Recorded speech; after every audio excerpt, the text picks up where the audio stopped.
السلام علیکم درنو خوږو پښتنو د فخر دیر سره ناست یم او نن ته یو داسې معلومات کوم چې ستاسو په ذهنونو کې هم پروت دی. د فخر دیر ته ډېر خلک داسې وایي که نه چې ته لیونی یې. نو فخر دیر صاحب ته ماته دا ووایه که چې دا خلک څه وایي، دا نه پوهېږي که موږ نه پوهېږو یاره. زه دا وایم په دې میډیا کې چې موږ کومه خلک راایثار کړو که نه، نو هغه لکه روغ خلک د هغو مخې ته نه وردېږي. بالکل داسې سړی به وردېږي چې هغه د خپلې مزدورۍ نه لاس وینځي، د محنت نه لاس وینځي، د کاروبار نه لاس وینځي. په سعودي عرب کې یو ریال په اتیا دی، د هر څه نه به لاس وینځي او یو غلط سړی به سموي. او دغه شانتې موږ د ملک دپاره 9 کاله ماشاءالله پرمختګ کړی دی. بالکل د وخت هر د اوس له مخې له راغلي یو او سیده کړی هم دی. بالکل خو زه په دې شکر وباسم دوی به ما پسې قسما قسم کنستل وکړل که نه چې زه بېعزته شم.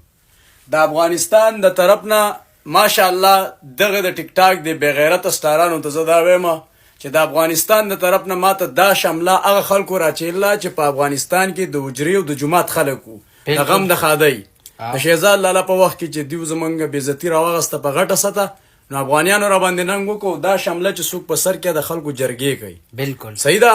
دا زه پښتنو ته یم او افغانیانو ته هم یم چې لکه دا شمله را چا سر ته وروخیږي، خو ما ته شمله داسې نه ده راچېل چې ما ته ډمو راچېله ډمانو، ما ته د افغانستان غیرتي خلکو راچېله.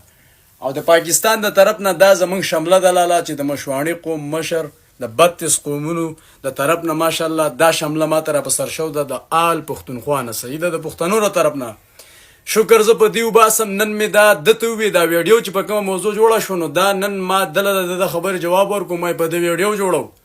انشاءالله زه روان یم پاکستان ته.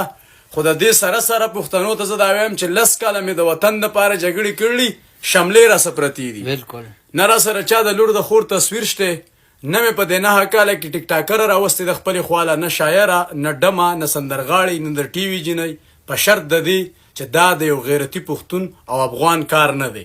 بقایه مسلې لانجې غویمې په څه وخت کې ما کنځلې کړي، ما ته خلکو کړي، په جګړه کې خلک لاس ماتې خپې ماتې، د افغان هم کوي پښتون هم کوي.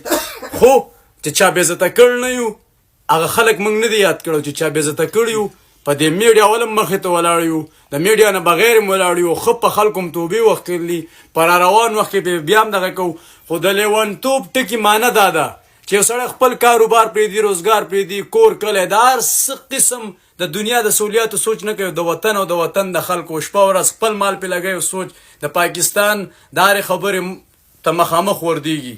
هغه که د عوام په سطح او که د جنډې او که د ادارو په سطح او که په هره سطح باندې، نو هغه دا هلک دی. که دا لیوني داسې وي لکه دا دوی چې پکې ماش ماري، نو زه خو یم چې ټول دې لیوني شي.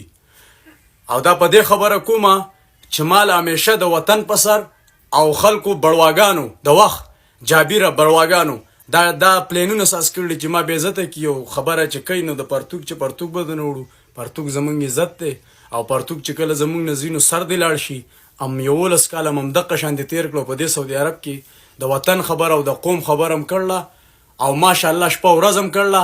او لیونی په دې یو چې خپل کاروبار ورسم پرېښته او د وخت د لګان سیده کو لار لې راولو. دا خو د روغو خلکو کار نه دی. روغ خلک خو د خپل مستقبل سوچ کوي. الله په امان.